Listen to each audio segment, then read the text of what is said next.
Oi meninas, boa tarde, tudo bom? Vamos iniciar a nossa aula hoje, online, por causa, vocês sabem, já do coronavírus. Então, hoje nós não vamos ter a nossa aula de reforma íntima, que seria dos alunos falar sobre o fumo. Então, esse nós vamos deixar para um outro dia, tá? Então, mas vamos agora elevando nosso pensamento, vamos fazer um minutinho, vamos fazer somente uma oração, né, de início das aulas, tá? Então, vamos elevando nosso pensamento ao alto, pedindo a Deus, nosso Pai, ao Mestre Jesus, que nos dê muita proteção, muita paz, muita serenidade, para que possamos tirarmos todo o proveito possível e necessário dessa lição de hoje e que possamos, à medida do possível, colocá-las em prática em nosso dia a dia. Pedimos, Mestre amado Jesus, que nos dê sustentação, paz, serenidade, para caminharmos sempre para o seu caminho, para o caminho do bem, do amor, da caridade, e colocando em prática os teus ensinamentos. E assim, Senhor, nós vamos iniciar a nossa aula de hoje. Não vamos também fazer a leitura do livro, porque é mais difícil, os alunos não estão aqui presentes. E assim vamos dar início à nossa aula, assim seja. Então, vamos lá. Qual é a nossa aula de hoje, meninas? Hoje nós vamos falar sobre as leis no caso é a quinta aula, que seria a população do globo, sucessão e aperfeiçoação das raças, casamento e celibato, poligamia, indissolução do casamento e o divórcio, tá? Então, nós vamos começando hoje com a nossa primeira aula, que é a lei de reprodução. Essa lei de reprodução, gente, existe um princípio divino, né? E a perfeição. Esse princípio divino diz que Deus criou os espíritos simples e ignorantes para alcançar a sua perfeição. E o que é a perfeição? É o material espiritual. Nossa, tá caindo tudo aqui. Meu Deus, olha. Jesus amado, me ajude. Com licença, o ventilador derrubou tudo aqui que eu tinha. Mas não tem nada, vamos pôr aqui, tá? Então, vamos lá.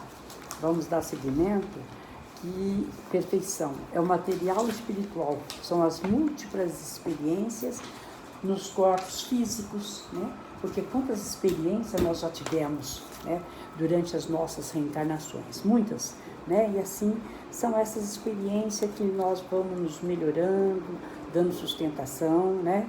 Para o nosso aperfeiçoamento e para a nossa evolução espiritual. Então, a reprodução dos seres vivos, pergunta-se no Livro dos Espíritos, é uma lei natural? Sim, a reprodução não haveria vida material, né? Essa reprodução é uma vida corpórea, né? Então, ela é uma vida material, sim. Nós temos essa reprodução dos seres vivos, ela é uma lei natural, tá? Então, portanto, a lei de reprodução dos seres vivos é essa lei natural, que nós estamos sempre falando sobre a lei de Deus, a lei natural, né? Então, se a população, pergunta-se no Livro dos Espíritos, se essa população seguir sempre a progressão constante que vemos, chegará um momento em que se tornará excessiva na Terra? Essa pergunta está no Livro dos Espíritos, 687. Inclusive, vocês podem ler, é bom que vocês leiam, que vocês procurem no Livro dos Espíritos essas respostas, que aí vocês vão ter mais condições de responder esse questionário, tá bom? Então, não. A resposta do livro é não. Se existe uma progressão constante de corpos físicos, por dar cumprimento ao princípio reencarnatório, Deus mantém o equilíbrio, provê de tudo, nem escassez, e nem meios e recursos de sobrevivência. Então, tem que existir o equilíbrio sempre. Então, esse equilíbrio é muito importante. Então, não adianta nós pensarmos que isso daí vai mudar. Não, o equilíbrio acima de tudo, tá?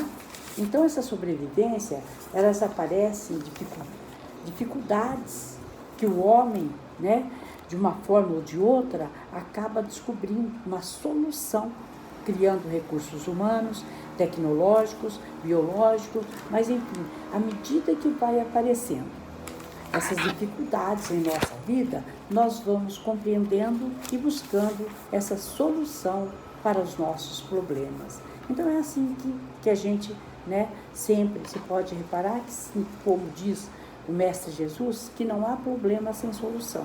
Então sempre nós achamos uma solução para esses problemas, né? Então, vamos lá. Tem a sucessão e aperfeiçoamento das raças, né? Então, essas raças humanas, que são as civilizações inteiras que desapareceram do globo terrestre, né? Quantas raças humanas apareceram? Que são os maias, os ástacas, os egípcios, os atlantas, né? Eles viveram, né? Sobreviveram, contribuíram para a humanidade e se foram. E assim vai, no caso, vai existindo um equilíbrio. Uns vão embora, outros vão chegando. Então, é uma transformação. Nada se acaba, então vai se transformando. Uns vão substituindo os outros. Então, são raças que eles fizeram tudo. Melhoraram? Sim, melhoraram. Mas aí vai vindo outros mais evoluídos, outros que vão se aperfeiçoando ao nosso planeta, né? Então, pergunta-se o seguinte, né? Na 688, pergunta do Livro dos Espíritos, pergunta o seguinte: as raças humanas que diminuem, evidentemente, chegará o momento em que terão desaparecido da Terra. Se eles vão diminuindo, vão ser desaparecidos da Terra? É verdade, raças humanas, né? Elas crescem e desaparecem da Terra, né? Mas outras vão substituindo aquelas que desapareceram. Como eu falei aqui dos maias, dos ástacas, dos egípcios, dos atlantes, todos eles foram desaparecendo. Mas, na realidade, esses vão desaparecendo, mas vão vindo outras raças, né, que vão substituindo aquelas. E esses outros que vão substituindo, logicamente, sempre mais aperfeiçoados, mais evoluídos e vão dando, né? Então são esses homens atuais, né? Seremos sempre os mesmos? Esses homens atuais vão ser sempre os mesmos? São os mesmos espíritos, sim, né? Então, que antes eles eram primitivos, tiveram a oportunidade de se aperfeiçoarem, usando sempre o seu livre-arbítrio, né? Eles reencarnaram, tornaram reencarnar, sempre num grau maior de evolução. E assim eles foram reencarnando aos pouquinhos, sempre num grau maior, né, em novos corpos, logicamente, mas ainda distantes da perfeição. Assim como nós não somos perfeitos e são sempre distantes da perfeição, né? Daí a necessidade da reencarnação, substituir as raças extintas, né? Colocar o homem cada vez mais civilizados. Todos os seres primitivos, descendentes, todos esses seres primitivos são descendentes de alguma raça. Como? O homem aprimora seu corpo físico à medida que se eleva e progride. Então, assim que vai se evoluindo, ele vai progredindo, né? Então, o que é um homem primitivo? É aquele que tinha força bruta, as paixões, né? E o homem evoluído, né? O homem evoluído é aquele civilizado, que tem inteligência e tem amor, né? Então, hoje, o homem faz mais pela inteligência do que pela força física e, no entanto, faz com 100 vezes mais, né? Hoje nós temos a tecnologia, hoje nós temos tanta coisa, né? Porque colocou o seu serviço e as forças da natureza que não fazem os animais. Hoje eles não precisam tanto daqueles animais, da força física, porque nós temos meios, né, para através da tecnologia, para fazer muitas outras coisas que nós antigamente não existia, né? Então aqui no livro, ou tem outra pergunta também, que no Livro dos Espíritos pergunta o seguinte: o aperfeiçoamento das raças animais e vegetais para a ciência é contrário à lei natural? Tudo o que se deve fazer de chegar à perfeição, feita através do homem com o uso da ciência, né? Então o próprio homem é um instrumento do qual Deus se serve para alcançar seus fins. Então é assim, o alvo é a perfeição e a natureza caminha para isso, né? Favorecer essa conquista corresponde ao objetivo de evoluir sempre e o bem-estar, buscar sempre o nosso bem-estar. Então é isso que nós vamos fazendo no nosso dia a dia, né? Onde está o mérito de tudo isso, né? Esse mérito, ele é movido por um sentimento pessoal? Não importa, desde que o progresso se faça, né? Que se faça, que execute, desenvolve a sua inteligência, né? Então o mérito é a intenção. Esse bem, né, é o mérito, a intenção. E é uma intenção boa, para o bem, né, para a humanidade. Então o homem regula ou entrava a marcha da natureza. Ele pode marchar ou pode entravar, de acordo com a evolução de cada um, né? Então vamos lá. São os obstáculos à reprodução. Esses obstáculos à reprodução, que pergunta no Livro dos Espíritos, 693. Esses números que eu estou dando do Livro dos Espíritos, gente, vocês aproveitem esses livros para vocês lerem no Livro dos Espíritos, que vai ter a resposta certinha como eu estou falando. Então a pergunta é o seguinte: leis e costumes humanos que usam recessos para deter a reprodução espécies são contrárias à lei natural? Com o objetivo de deter a reprodução, né? Tudo que entrava a marcha da natureza é contrária à lei geral. A reprodução dos seres vivos é lei da natureza. Então, é lei da natureza e preenche uma necessidade no mecanismo da evolução. Não é permitido ao homem adotar medidas para regular ou impor, né? Então, ele tem o controle das espécies das plantas. Por exemplo, a lei da natureza, ela controla todas as espécies, todas, né? E como nós temos um exemplo aí dos peixes e plantas, que se isso for nocivo ou perigoso, pode-se perfeitamente impedir a reprodução.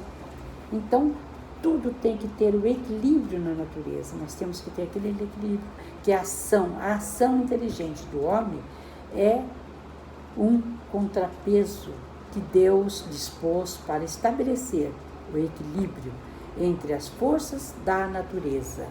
É o ciclo da vida, própria natureza, que faz também tudo isso. Então nós temos tudo isso, né? Então esse controle da natalidade também humana, que tem a biologia, né? Farmacologia, a sociologia, né? Entre outras, e moralistas, tendências, todos discutem, né? E debatem sobre isso. Mas isso é contrária à reprodução, né? Com vista à satisfação sexual, né? Sim, no caso onde consiste por satisfação da sexualidade, porque isso prova a predominância do corpo sobre a alma, e quanto o homem está mergulhado na matéria. Então, tudo aquilo que nós fazemos, tudo aquilo que nós fazemos para preservar o nosso corpo, ou por ignorância, ou muitas vezes por egoísmo, então é errado. Agora, nós temos que manter o equilíbrio das coisas, sabe, fazer para o bem. Então, quando isso prejudica o ser humano, aí é diferente. Então, na doutrina espírita afirma que, havendo razões realmente justas para isso, pode o homem limitar sua prole, sim, evitando a concepção. Porque há muitos casos aí que eles tomam remédio para não ter filhos, mas não é porque eles, por problemas de saúde ou por alguma coisa, é por orgulho muitas vezes, por vaidade. Então isso não é certo. Nós temos sim, no caso de um equilíbrio, de um problema de saúde, então nós temos que evitar sim. Então é justo quando a mulher não pode conceber e corre risco de vida para ela e para a criança. Então, tipo o aborto, no caso desse. Então, é necessário para prevenir, né, que algum deles possa vir a desencarnar. Então, não adianta ter muitos filhos também, se não pode ampará-los, né? Lançar ao mundo proles enfermiças e deficientes, né? Por carência de assistência pessoal, né? O pai ou mãe. Então, muitas pessoas também colocam esses filhos ao mundo e vêm ali, eles não têm condições de criar, muitas vezes passam fome, ou então tem esses filhos para jogar por aí, né? Ou abandono. Então, isso não é justo, isto não é certo. Então, aí vem, no caso, evitar para que isso aconteça, né? Isso realmente não ajuda no adiantamento da Terra e é contra a lei do progresso, porque aí não está ajudando nada, mas contra a lei do progresso, porque aumentando o número de desajustados, marginais, né? Criminosos de toda sorte, então nós vamos piorar o nosso progresso. Quem quer e pode, luta para isso, que faça bem feito, né? Que faça de acordo com tudo aquilo que ele pode fazer. Tenha, mas que tenha com responsabilidade, né?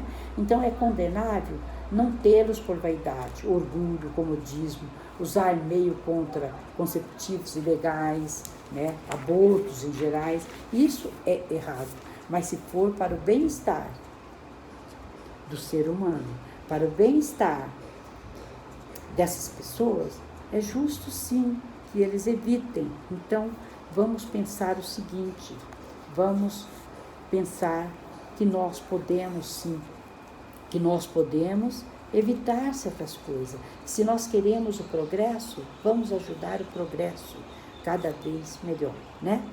Então, gente, nós falamos agora da parte A, que é da lei de reprodução, que é a população do globo.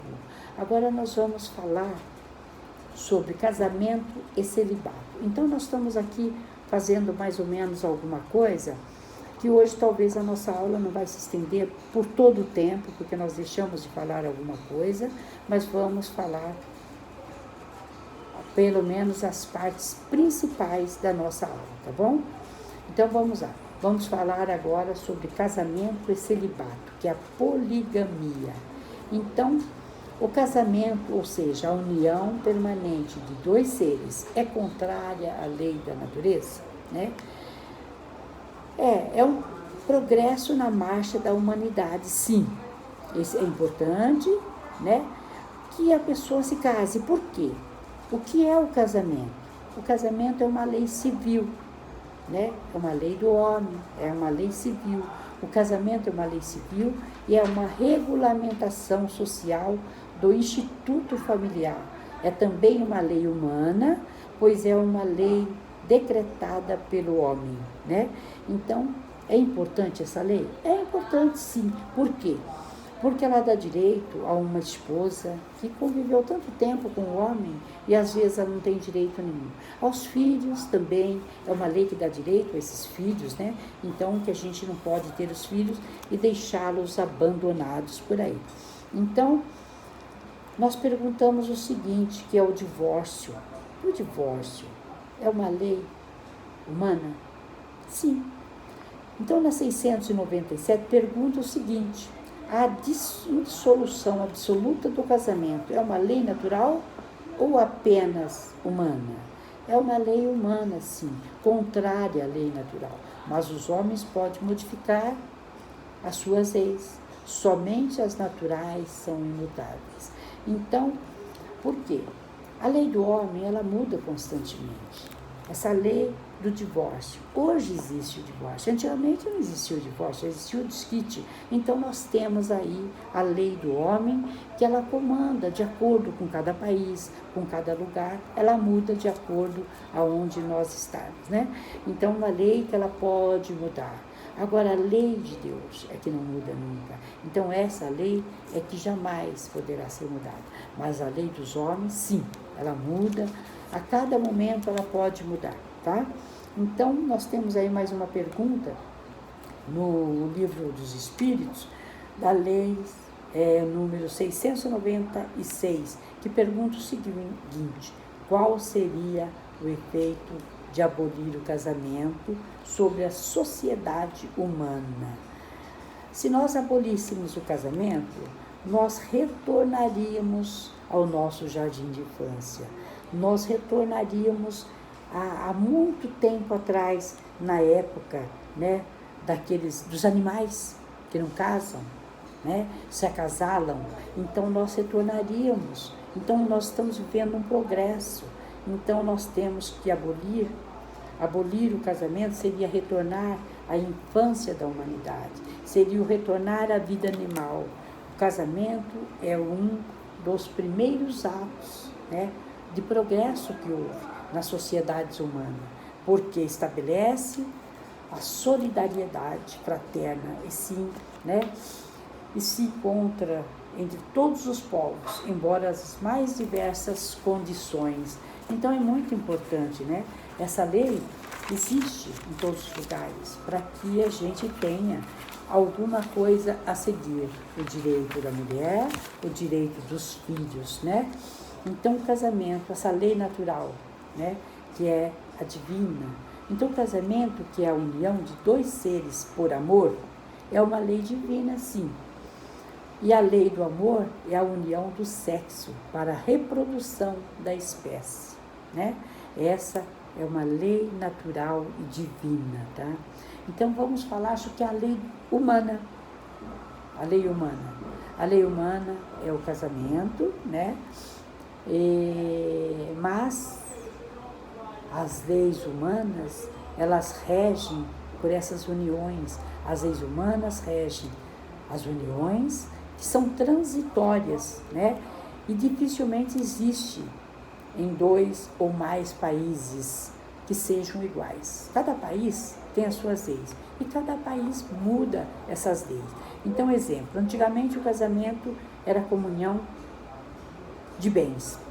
Hoje existe separação de bens ou contrato feito em cartório, assim como divórcio, desquite, casamento. Antigamente não existia o divórcio, existia somente o desquite. Depois de alguns anos veio o desquite e o divórcio só poderia ser feito a partir de 2 anos depois do desquite. Hoje já existe direto o desquite. E assim vai sucessivamente acontecendo as mudanças na lei humana, né? Então, veja bem, a lei humana é essa lei que pode mudar a cada momento. A lei natural, divina não, é a lei do amor, né? É aquela lei divina que é através do amor, é aquela que dá que é a união dos sexos para a reprodução da espécie, mas por amor, tá? Então vamos lá. Agora nós vamos falar a doutrina espírita e o casamento, né?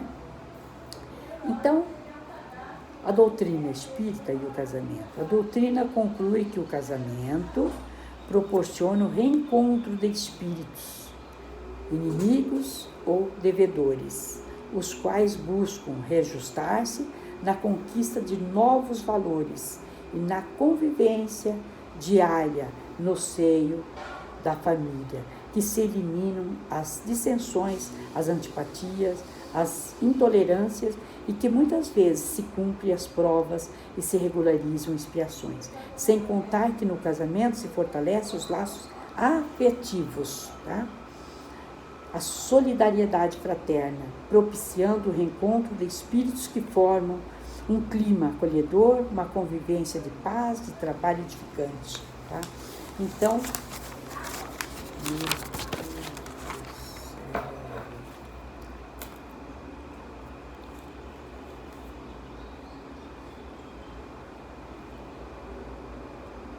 vamos lá? Deixa eu dar uma